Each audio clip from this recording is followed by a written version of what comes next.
Kenapa mereka nak sangat menafikan Tuhan? Tiada lain dan tidak bukan hanya kerana mereka nak kehidupan manusia ini tidak dibatasi oleh agama, Ya tidak Allah, terhad oleh nauzubillah min zalik. perundangan, tidak diganggu oleh hukum tu hukum. I guess I kinda like the way you numbed all the pain. Halo teman-teman semua, Assalamualaikum warahmatullahi wabarakatuh. Apa kabarnya nih teman-teman semua? Semoga sehat selalu ya.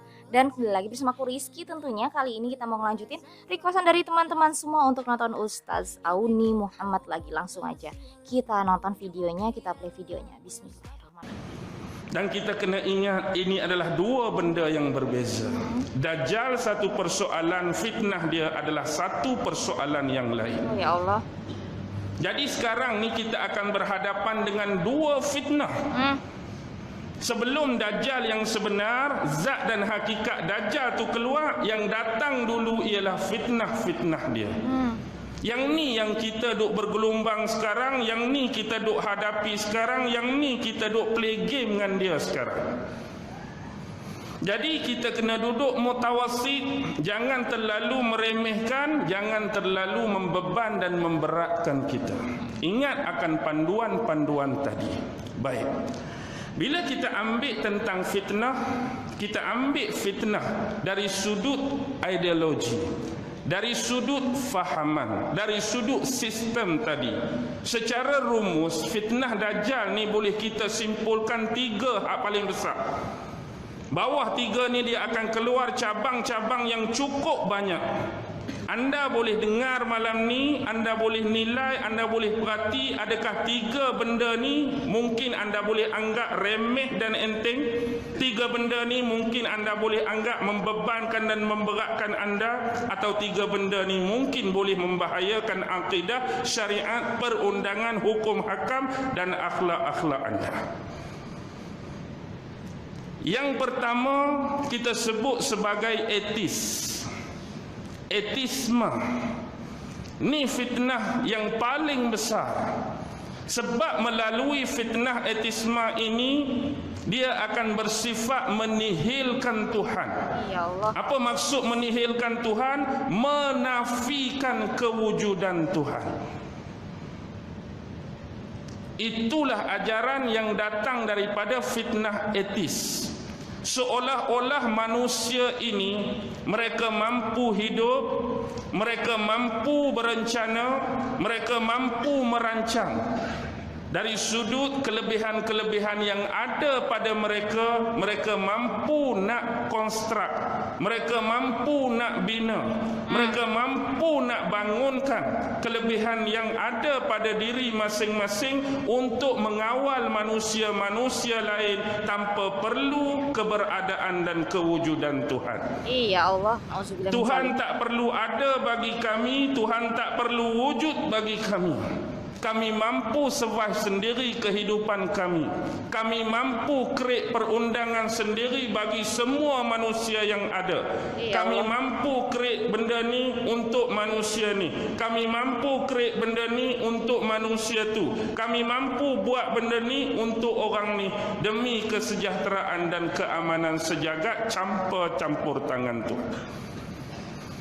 Lalu akan datanglah doktrin-doktrin yang mereka sengaja ada-adakan atas dasar isu-isu ilmiah. Lalu doktrin-doktrin yang sebenarnya terseleweng, lalu doktrin-doktrin yang sebenarnya jauh tersasar dan sesat ini akan dibangunkan secara ilmiah oleh pemeluk-pemeluk dan penganut-penganut bawah etisme tadi.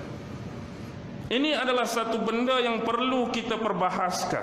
Ini adalah satu benda yang kita perlu perbincangkan. Dari sudut saintifiknya, dari sudut rasionalismenya, dia adalah perlu diperbincangkan bagi memahami konteks dan suasana yang sebenar berkenaan dengan soal ini. Ayat tu sedap-sedaplah.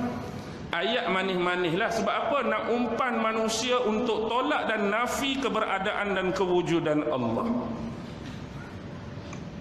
Antara teori-teori yang awal keluar tentang manusia berasal daripada beruk. Siapa nak mengaku? Tuan-tuan nak mengaku tak nenek moyang tuan-tuan dulu beruk? Tak ada siapa nak mengaku. Ini teori sampah, teori dustbin. Walaupun mereka cuba mendoktrinkan dan mengilmiahkan dia tidak mempunyai apa-apa nilai pun. Hari ini seolah-olah yang tidak nampak di sisi mereka, benda tu pun tak wujud. Dia tak faham antara benda yang tak nampak dengan benda yang tak wujud.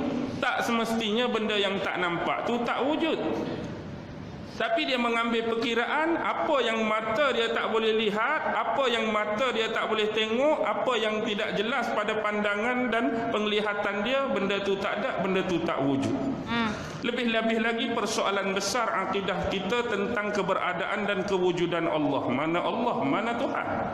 Buktikan pada kami secara jelas, secara nyata, secara ilmiah yang boleh diperbahaskan di mana kamu boleh lihat Tuhan, di mana kamu boleh tengok Allah kamu tu.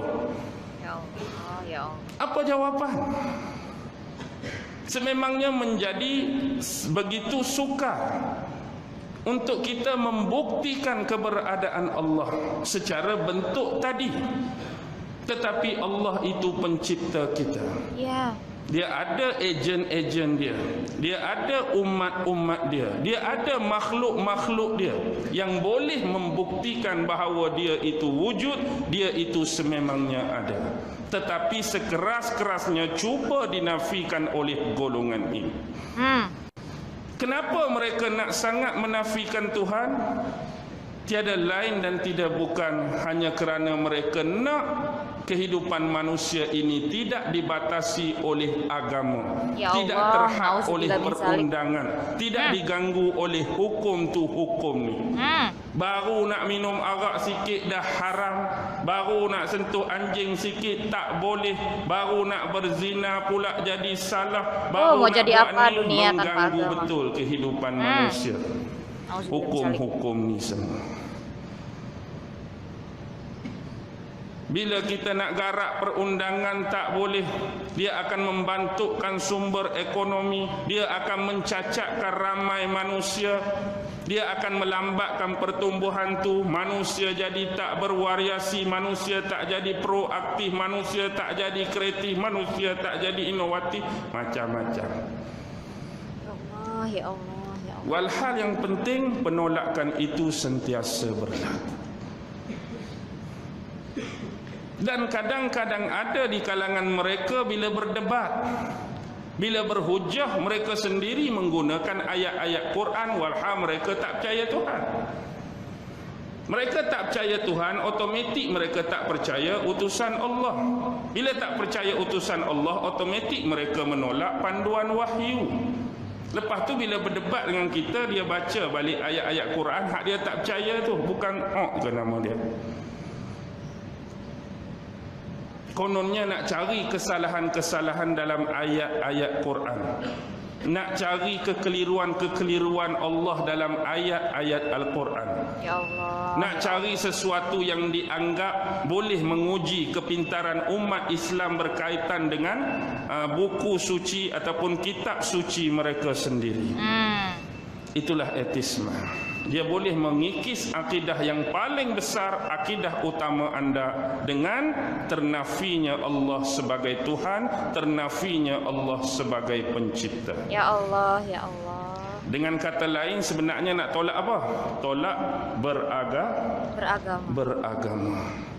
Hidup kita ni jangan ada landasan agama. Kita hidup sendiri-sendiri, kita hidup cara kita sendiri, bebas. Kita create corak kehidupan kita. Jangan bagi kita terbantuk dengan agama, perundangan dan hukum hakam yang menyusahkan kehidupan, kemahuan dan nafsu kita. Nauzubillah min zalik. Bila tak ada benda ni, kita boleh lunaskan hawa nafsu kita, boleh lunaskan kemahuan kita, boleh lunaskan kehendak ikut sesuka hati tanpa ada sekatan dan apa-apa rintangan. Tetapi ingat, roh yang Allah bagi pada manusia, kebenaran yang Allah bagi manusia, bias agama itu masih tebal, bias akidah itu masih tebal. Untuk mereka cuba mengetiskan seluruh umat manusia yang menginap dan menghuni bumi adalah satu perkara yang amat mustahil. Kita totally 100% kena bagi satu dunia ni tak percaya Tuhan, mustahil. Sekurang-kurang dah sebilangan kita play outkan mereka dengan tak percaya Tuhan, menafikan Tuhan. Hak masih lagi kerah dengan bias agama ni, kita akan rosakkan agama ini melalui title kesyirikan. Mereka nak percaya Tuhan pun tak apalah, tapi jangan bagi mereka mentauhidkan Allah, mengesakan Allah dengan sebenar-benar pentauhidan, dengan sebenar-benar pengesaan. Bagi mereka buat syirik. Sebab dia tahu syirik adalah dosa yang amat besar yang tiada pengampunan daripada Allah. Sekurang-kurang mereka tak tolak Allah, sekurang-kurang mereka tak tolak agama, sekurang-kurang mereka tak tolak hukum dan syariat. Mereka menjadikan agama itu, Tuhan itu syirik di sisi mereka. Lantas diwujudkanlah berhala-berhala, diwujudkanlah Tuhan-Tuhan bentuk baru, agar gerakan kesyirikan ini berlangsung dalam setiap agama yang pernah ada dan wujud di atas dunia. Ya Allah, astagfirullahaladzim. Boleh dikatakan hampir yang lain sudah berjaya diranakkan. Tetapi satu-satunya yang masih belum settle, yang masih belum selesai ialah agama Islam. Walaupun kita tak pernah nafi, unsur-unsur kesyirikan memang banyak walaupun beragama Islam. Unsur-unsur menduakan Allah sama ada dalam ibadat dan amalan masih terus berlaku dan membara dalam kehidupan umat Islam sendiri. Tetapi hakikatnya sepenuhnya untuk menjadikan Allah itu ada pendua lain ataupun mensyirikkan Allah terlalu amat sukar. Proses perjuangan mereka untuk menghancurkan agama ini. Kerana kita ada apa?